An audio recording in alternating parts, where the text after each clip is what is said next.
students, today we are going to discuss the next topic of the recruitment, that is steps include in the recruitment process. आज हम उन steps के बारे में discuss करेंगे जो रिक्रूटमेंट के प्रोसीजर में क्या होती है, इन्वॉल्व होती है। रिक्रूटमेंट की क्या प्रोसेस होती है ये हम हमारे लास्ट वीडियो में ऑलरेडी डिस्कस कर चुके हैं। अब जो मेन चीज़ है कि भाई रिक्रूटमेंट किया जाता है, जॉब प्रोवाइड किया जाता है, ऑर्गेनाइजेशन में लोगों को, एम्प्लॉयज़ को नौकरी दी जाती है। तो ये जो चीज़ है जॉब प्रोवाइड करने की, नौकरी देने की, उसमें क्या क्या स्टेप्स होती हैं, किन किन तरीक़ों से रिक्रूटमेंट फुलफिल किया जाता है, किस तरीके से लोगों को जॉब देने के लिए कुछ स्टेजेस से होकर गुजरना पड़ता है। तो here the 3 stages of the recruitment process. First is the determination of vacancy, consider the source और preparing or publishing information. ठीक है, so only the 3 stages are including under the recruitment process, but in 3 steps में अपने कुछ सब points हैं जो कि काफ़ी इम्पोर्टेंट है and this question can be asked in your main examination. ठीक है, ये क्वेश्चन जो है रिक्रूटमेंट किस तरीके से किए जाते हैं, डेफिनेटली ये क्वेश्चन जो है आपके एग्जाम में आता ही आता है, इम्पोर्टेंट क्वेश्चन है रिक्रूटमेंट से बनने वाला। ठीक है, तो डिटर्मिनेशन ऑफ वैकेंसी का क्या मतलब होता है? Here the first stage which we will discuss, that is the determination of recruitment और the determination of vacancy. That means here the employer okay identifying the demand of employer, किस तरीके से हमें रिक्रूटमेंट करना होगा।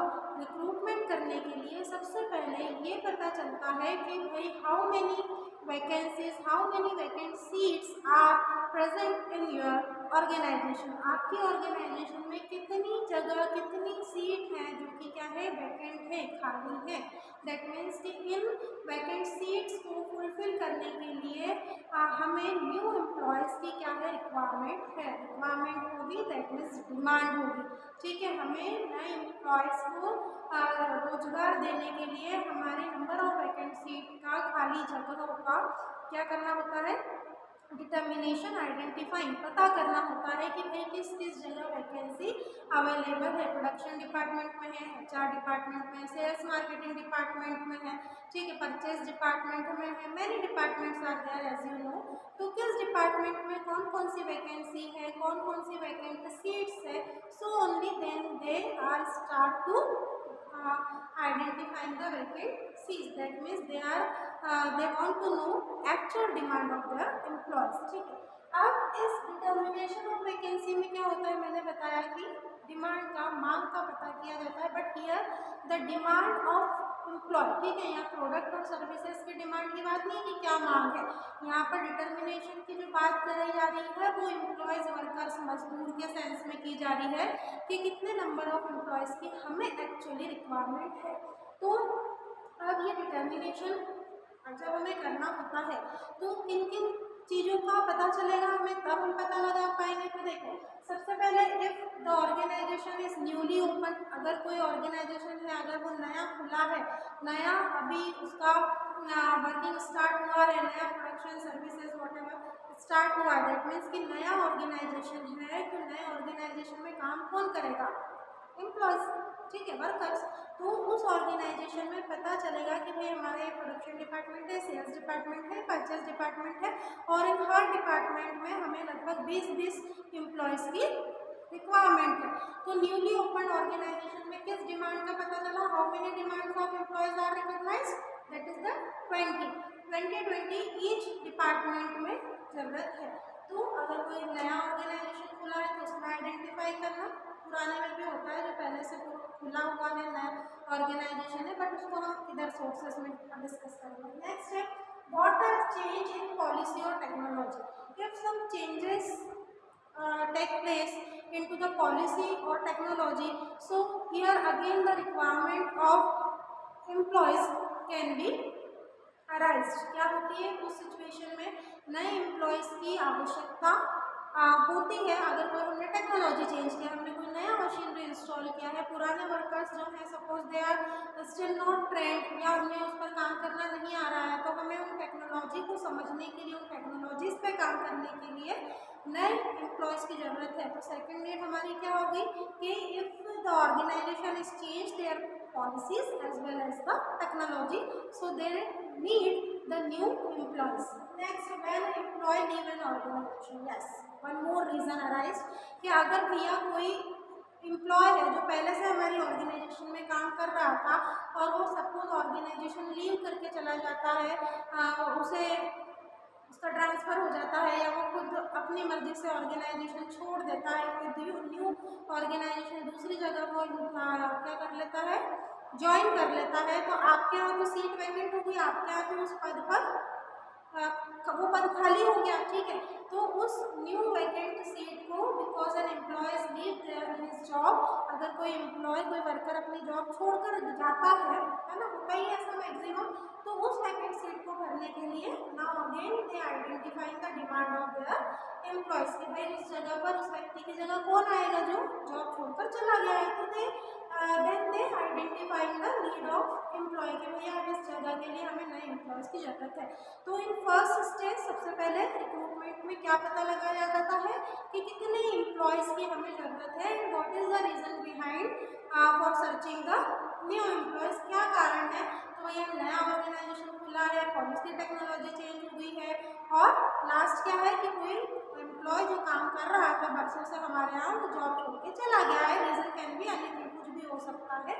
तो हमने आइडेंटिफाई कर लिया कि इन वजह से हमें इतने एम्प्लॉयज़ की क्या है नीड होगी। सबसे पहले जब भी हम कोई प्रोसेस पढ़ते हैं, स्टेप पढ़ते हैं, तो हम आपने अभी तक शायद अब आपको समझ में आ गया होगा कि जो पहली स्टेज होती है वो किसी भी चीज़ को, वो ऑब्जेक्टिव हो, वो प्रॉब्लम हो, वो नीड हो, ठीक है, उसको आइडेंटिफाइंग और डिटरमाइन करने की फर्स्ट स्टेज हमेशा बनती है।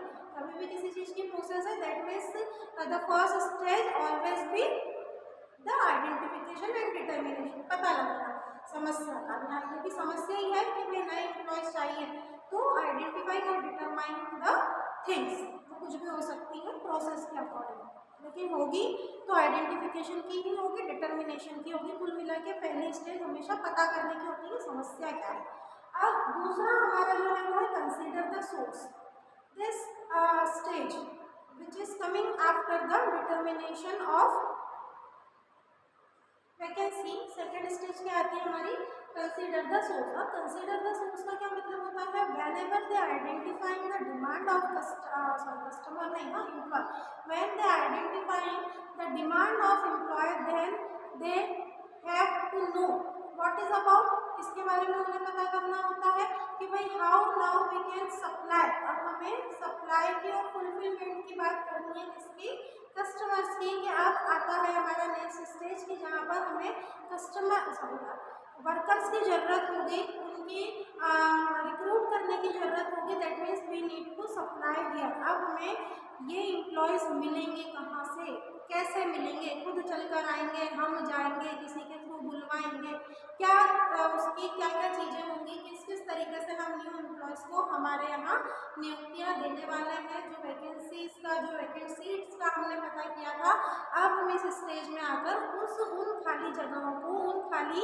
सीट्स को क्या करेंगे, फुलफिल करेंगे। वो कैसे समझ लेते हैं।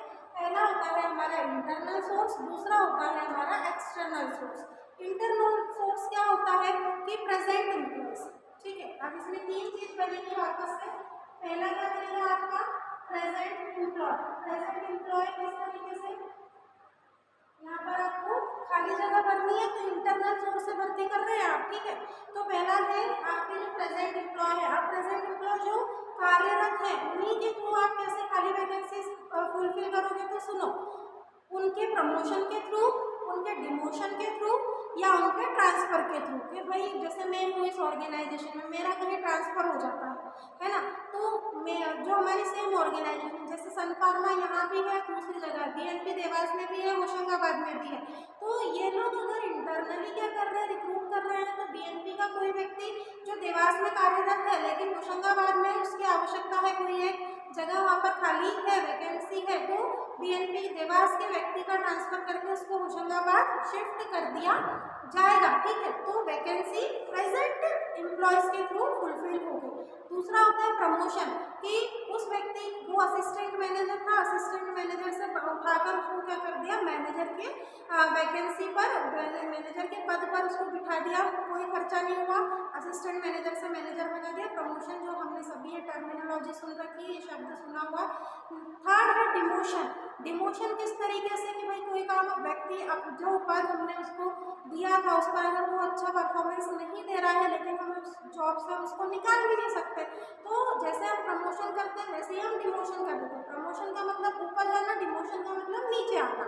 ठीक है, तो अब कोई मैनेजर था तो उसको हमने असिस्टेंट मैनेजर बना दिया। तो कुल मिला के ये बात हुई कि जो एम्प्लॉय अभी आपके ऑर्गेनाइजेशन में काम कर रहा था, आप उसी एम्प्लॉय को या तो ट्रांसफ़र कर सकते हैं या प्रमोशन और डिमोशन कर सकते हैं। कुल मिला के जो आपकी ऑर्गेनाइजेशन का बंदा था उसी के थ्रू आपने खाली वैकेंसी, खाली जगह की, खाली पद की क्या कर ली, भर्ती कर ली। तो ये फर्स्ट क्या हो गया इंटरनल सोर्स का, प्रेजेंट एम्प्लॉय। सेकंड क्या होता है, रिटायर्ड एंड रिट्रेंच्ड एम्प्लॉय। अगर कोई एम्प्लॉय क्या हो गया है, रिटायर हो गया है या उसको रिट्रेंच कर दिया गया, उसकी छटनी कर दी गई है, जैसे एक डिपार्टमेंट में 20 मजदूर काम कर रहे हैं, 20 की आवश्यकता नहीं, 15 की ही, तो बच्चे 5 कहाँ जाएंगे, निकाल नहीं सकते, तो हम उनको प्रोडक्शन डिपार्टमेंट, सपोज एग्जाम्पल के लिए प्रोडक्शन डिपार्टमेंट से निकालकर हम उन्हें सेल्स एंड मार्केटिंग डिपार्टमेंट में क्या कर देंगे, शिफ्ट कर देंगे। तो यहाँ क्या हो, यहाँ पर क्या हो गया कि कोई भी अगर रिटायर्ड एम्प्लॉय है या रिट्रेंच्ड एम्प्लॉय है तो उसके थ्रू हमको फिर वापस से बाहर जाने की जरूरत नहीं है। नाम ही इंटरनल सोर्स से मतलब आंतरिक रूप से ही आप लोगों की भर्तियां कर रहे हैं, रिक्रूटमेंट कर रहे हैं। तो here again you can fulfil the vacancy by the retired and retrenched employee. Retrenched employee और रिटायर्ड एम्प्लॉय के थ्रू भी आप क्या कर सकते हैं, आपके यहाँ आंतरिक रूप से खाली पड़े पदों की भर्तियां कर सकते हैं।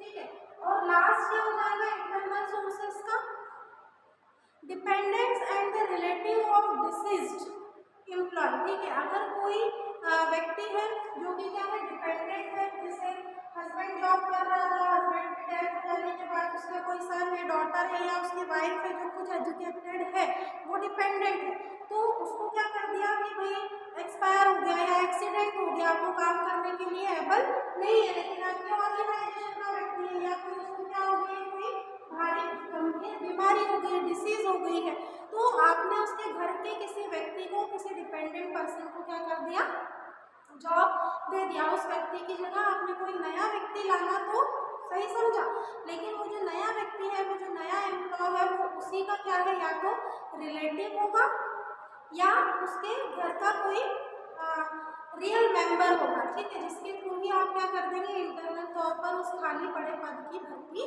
कर देंगे। तो अगर कोई डिपेंडेंट है या कोई रिलेटिव है या कोई डिसीज हो गया है, किसी एम्प्लॉय को काम करने के दौरान कोई भारी गंभीर बीमारी हो गई है और वो काम और नहीं कर सकता, तो उसके घर के किसी भी व्यक्ति को, रिलेटिव को आप क्या कर सकते हैं, जॉब दे सकते हैं। तो here the 3 types through which you can internally appoint the employee. Internally through internally source, internal आंतरिक स्रोतों के आधार पर आप क्या कर सकते हैं, नियुक्तियां कर सकते हैं, रिक्रूटमेंट कर सकते हैं। तो ये तो था आपका internal source. Now the next thing is external source. ठीक है, एक्सटर्नल सोर्स का क्या मतलब होता है कि बाह्य तौर से। अब ये काफ़ी इंटरेस्टिंग होने वाला है कि और हम सभी अगर एक्सटर्नल सोर्स के किसी के थ्रू ऑर्गेनाइजेशन में जॉब करने जाते हैं या गए होंगे आप में से कुछ लोग, तो आपको पता नहीं होगा कि भैया हमारी ये जो नियुक्ति हुई है ये किस सोर्स के थ्रू हुई है। डिटेल में आज हम डिस्कस करेंगे। तो देखो एक्सटर्नल सोर्स क्या होता है, एक्सटर्नल नाम से सुन के पता चल सकता है आपको कि बाहर जगह से या बाहरी सोर्स स्रोतों के थ्रू हम हमारी ऑर्गेनाइजेशन में वैकेंट पड़ी हुई सीटों की, खाली पड़े पदों की क्या करते हैं, भर्तियां करते हैं। अब एक्सटर्नल काफ़ी स्प्रेड है, काफ़ी वाइड है इसकी स्टेज। तो एक्सटर्नल सोर्स क्या क्या होंगे, सबसे पहले देखो एजुकेशनल इंस्टीट्यूट, सम टाइम और many time, okay both can be done. आपने सुना होगा कि प्लेसमेंट्स होते हैं कॉलेजेस, ठीक है, जो एजुकेशनल इंस्टीट्यूट होते हैं, the placement cells are available in each and every organisation which is related to the education purpose, जो कि आपके एजुकेशन पर्पस से जुड़ा हुआ इंस्टीट्यूट है, वहाँ पर क्या होते हैं, प्लेसमेंट सेल्स होते हैं। ये प्लेसमेंट सेल्स में प्लेसमेंट ऑफिसर्स होते हैं, ठीक है। प्लेसमेंट ऑफिसर बड़ी बड़ी कंपनियों से जुड़े हुए रहते हैं। जब कोई भी फाइनल ईयर का बैच निकलने वाला रहता है, कोई भी फाइनल ईयर में स्टूडेंट्स होते हैं, कॉलेजेस बहुत से होते हैं, ठीक है, BSc, MSc, MBA, BBA, BCom, many courses are nowadays available. अब इसमें जो फाइनल ईयर का स्टूडेंट होता है, तो the different companies are came into the organisation, they are taking the interviews and place the new students, है ना, जो अभी पास आउट हुए हैं स्टूडेंट्स या होने वाले हैं, उनके लिए जॉब क्या होते हैं, जॉब के ऑफर आते हैं। और ये कॉलेज का, एजुकेशन इंस्टीट्यूट का प्लेसमेंट डिपार्टमेंट, जो प्लेसमेंट सेल्स होता है, ये न्यू कंपनीज को या ओल्ड कंपनीज जो भी है जिनके साथ उनका टाई अप है, उन कंपनियों का क्या करते हैं, अपने ऑर्गेनाइजेशन में विजिट करवाते हैं, इंटरव्यू करवाते हैं, और जो फाइनल ईयर के स्टूडेंट होते हैं उनको वहीं से क्या कर लिया जाता है, प्लेस कर लिया जाता है। आपने सुना होगा ना कि हमारा ये रिलेटिव, मेरा भाई, मेरा बहन या मेरा खुद का प्लेसमेंट हो गया कॉलेज की तरफ से। तो ये प्लेसमेंट कैसे हो जाता है कि जिन कंपनीज में न्यू फ्रेशर्स की आवश्यकता होती है या न्यूली स्टूडेंट्स की ज़रूरत होती है, जिनका नॉलेज अभी बिल्कुल फ्रेश है, जिन्होंने अभी नया एजुकेशन पढ़ा हुआ है, उनकी आवश्यकता है, तो बड़ी बड़ी कंपनियां कॉलेजेस में आती हैं, इंटरव्यू लेती हैं, और जिन स्टूडेंट्स का पोटेंशियल होता है उनका सिलेक्शन करके ले जाती है। दैट मीन्स आपने सुना होगा कई बार कि उसका तो कॉलेज से प्लेसमेंट हो गया। तो ये जो कॉलेज से प्लेसमेंट होता है, it is a type of external source. ये बाहरी स्रोत का एक पहला तरीका है कि एजुकेशनल इंस्टीट्यूट्स में, कॉलेजेस में प्लेसमेंट सेल्स के थ्रू कंपनीज आती हैं और स्टूडेंट्स को प्लेस करती हैं, जॉब प्रोवाइड करती है। Next is placement agency. अब कॉलेजेस में प्लेसमेंट तो आती है, उसी के साथ कुछ प्लेसमेंट एजेंसीज होती हैं, they are taking the fees, है ना, फ्रॉम द कंपनीज। इनकी एक कंपनी, जिन भी कंपनीज का एजेंसी से टाई अप होता है, तो भाई ये जो जॉब सीकर्स होते हैं, जॉब सीकर्स बोले तो जॉब ढूंढने वाला या नीडी, जिसको जॉब की आवश्यकता होती है, ये उन एजेंसी, उन कंसल्टेंसी पर क्या करते हैं, अप्रोच करते हैं, और उन कंसल्टेंसी में अपना रिज्यूम देते हैं। फिर वो जो कंसल्टेंसी होती है या वो जो एजेंसी होती है, वो उनका जॉब प्रोफाइल मैच करते हैं उन जगहों से, उन कंपनीज से जहाँ पर ऐसे एम्प्लॉयज़ की आवश्यकता है। सपोज कोई एमसीए करके निकला है, तो एजेंसी के पास गया कि भाई मुझे जॉब चाहिए। अब एमसीए है 4 साल पहले का, ठीक है, तो इस 4 साल पहले वाले स्टूडेंट को अब कोई एबीसी कंपनी है जहाँ पर एमसीए एम्प्लॉय की या एमसीए किए हुए किसी बंदे की ज़रूरत है, तो एमसीए किए हुए व्यक्ति का ये जो रिज्यूम है, एबीसी एजेंसी उसको क्या कर देगी, फॉरवर्ड कर देगी, वहाँ पर उसका इंटरव्यू होगा और उसको जॉब मिलेगा या नहीं मिलेगा, ये बात की बात है। लेकिन समझो सिर्फ इतना कि प्लेसमेंट एजेंसी जो कि बड़ी बड़ी कंपनीज से क्या करती है, कंसल्टेंसी फीस लेती है, और जो भी जॉब सीकर्स होते हैं directly they can approach with their with those agency, उन एजेंसीज के साथ वो क्या करते हैं, अपनी जॉब का ढूंढने का एक माध्यम बनते हैं। नेक्स्ट होता है आपका employment exchange. According to the government of India in all over the country, ठीक है, इंडियन गवर्नमेंट के थ्रू यहाँ पर एम्प्लॉयमेंट एक्सचेंज का किस तरीके से काम चलता है ऑल ओवर वर्ल्ड में या अक्रॉस द कंट्री, ठीक है, इस पूरे भारतवर्ष में गवर्नमेंट ऑफ इंडिया के थ्रू एम्प्लॉयमेंट एक्सचेंज का एक ऑफर है, या इस तरीके से हम कह लें कि एक स्कीम है, नॉट एक्चुअली ऑफर, एक स्कीम है जिसके थ्रू एम्प्लॉयमेंट एक्सचेंज किया जाता है। ये एम्प्लॉयमेंट एक्सचेंज कैसे किया जाता है,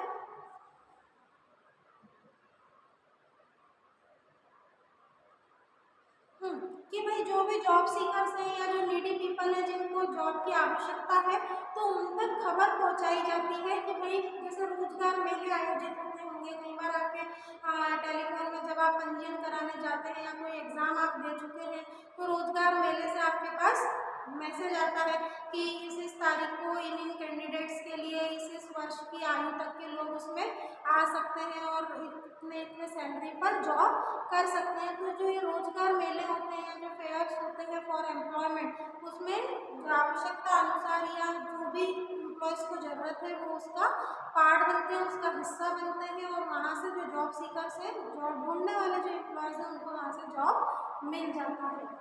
next is the labour contractors. Labour contractors का क्या मतलब होता है कि कई बार कंपनीज में आवश्यकता है नए वर्कर्स की, नए एम्प्लॉयज़ की, तो जितने भी लेबर कॉन्ट्रैक्टर्स होते हैं, अब कॉन्ट्रैक्टर के अंदर क्या होते हैं, बहुत सारे लेबर काम करते हैं। जैसे सपोज कि मैं कॉन्ट्रैक्टर हूँ और मेरे कॉन्ट्रैक्ट में कम से कम 20 वर्कर हैं। अब ये जो 20 वर्कर हैं, आप मान लो कि टाटा से या रेलवेक्सी से, किसी भी कंपनी से मेरे पास इन लेबर की आवश्यकता होती है टेम्परेरी, नॉट परमानेंट, ठीक है। तो मुझसे अप्रोच किया, मेरा कॉन्टैक्ट नंबर उनके पास है, मुझे फ़ोन आया कि भैया 10 मजदूरों की हमको आवश्यकता है, तो एज ए कॉन्ट्रैक्टर मैं अपने 10 मजदूरों को लेकर उस कंपनी में पहुंच जाऊंगी, ठीक है। अब मेरे ये जो 10 मजदूर हैं टेम्परेरी, कुछ समय के लिए, जब तक दिया हुआ प्रोजेक्ट पूरा नहीं हो जाता, वहाँ पर हम काम करेंगे। वो हमारी फील्ड हो जाएगी, ठीक है, वो हमारी साइट हो जाएगी और उस साइट पर हम काम करेंगे। तो लेबर कॉन्ट्रैक्टर के थ्रू भी कई बार रिक्रूटमेंट किया जाता है। Next is the factory gate recruitment. अब ये जो फैक्ट्री गेट रिक्रूटमेंट क्या होता है, it is a very cheap way for appointing the employees. यहाँ पर जो कंपनी का, फैक्ट्री का बड़े बड़े गेट होते हैं ना बाहर, उन बाहर गेट पर पर्चे लगा दिए जाते हैं कि अगर कोई भी नीडी है, कोई भी ज़रूरतमंद एम्प्लॉय है, तो वहाँ पर लगा हुआ है कि इस मजदूर की आवश्यकता है या इतने मजदूरों की टेम्परेरी, नॉट परमानेंट, है ना, वो अनस्किल्ड होंगे तो भी चलेगा, बस मजदूरों की आवश्यकता है। काम का प्रोफाइल भी उस पर्चे के साथ वहाँ पर लिखकर चिपका दिया जाता है। तो यहाँ पर आएगा कि भाई तुमने देखा वहाँ पर एक गेट के पास एक नोटिस बोर्ड पर एक पेपर लगा हुआ है कि इन एम्प्लॉयज़ की, इन वर्कर्स की, इन मजदूरों की ज़रूरत है। तो भाई ऐसे मजदूर कंपनी के गेट से ही रिक्रूट हो जाते हैं, उनको कंपनी के अंदर एचआर से मिलने की आवश्यकता नहीं होती है। नोटिस बोर्ड पर लगे हुए नोटिस को पढ़कर उनका अपॉइंटमेंट ऑटोमेटिक हो जाता है। वो टेम्परेरी होता है, परमानेंट नहीं होता है। अब वो बात की प्रोसीजर है कि भाई काम अच्छा लगा तो उस मजदूर को लंबे समय तक के लिए रख लिया हमने, है ना, लेकिन वो वहाँ नहीं जाना है, वो नहीं पढ़ना है हमको सिर्फ एक टाइप करना है कि फैक्ट्री गेट रिक्रूटमेंट क्या होता है। नेक्स्ट है सिमिलर ऑर्गेनाइजेशन। अब sometime if the organisations are same, ठीक है, अगर संस्थाएं समान है एंड मुझे या किसी भी एम्प्लॉय को ऑफर है उस जगह से ज़्यादा सैलरी मिलने का, तो डेफिनेटली आई विल स्विच, ठीक है, और एनीबडी विल स्विच कि मुझे इस ऑर्गेनाइजेशन को छोड़कर दूसरी ऑर्गेनाइजेशन में अब जॉब करना है जो कि सिमिलर ऑर्गेनाइजेशन है। जैसे सन फार्मा का कोई एम्प्लॉय है, अब सन फार्मा से उसको अच्छी खासी सैलरी मिलती है, लेकिन सन फार्मा जैसे कोई दूसरी फार्मास्यूटिकल कंपनी है पीथमपुर में मान लो, तो वहाँ से उसको अच्छा ऑफर आया, तो वो देवास का सन फार्मा छोड़कर पीथमपुर के फार्मास्यूटिकल जो कोई भी कंपनी होगा उसमें वो क्या हो जाएगा, अपॉइंट हो जाएगा। तो जो सिमिलर ऑर्गेनाइजेशन होती है ऑन हायर वेजेस, है ना, ज़्यादा सैलरी देकर उनको वहाँ पर क्या कर लिया जाता है, अपॉइंट कर लिया जाता है, नियुक्त कर लिया जाता है।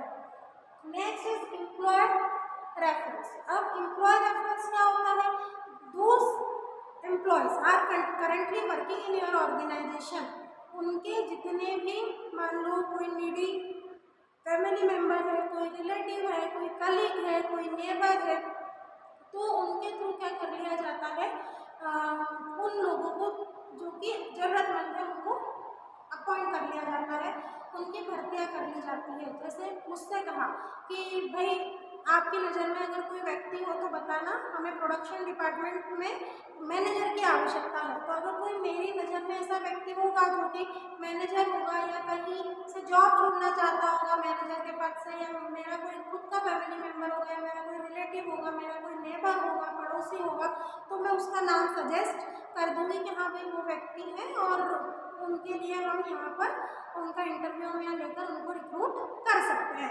तो कहने का क्या मतलब, क्या पॉइंट हो गया कि जो एम्प्लॉय है जो कि आपके ऑर्गेनाइजेशन का ऑलरेडी हिस्सा है, आपके ऑर्गेनाइजेशन में, आपकी फैक्ट्री में कार्यरत है, उनके रिलेटिव या उनके किसी भी फैमिली मेम्बर या नेबर, पड़ोसी या कलीग, उनके उसको क्या दिया जा सकता है, रिक्रूट किया जाता है।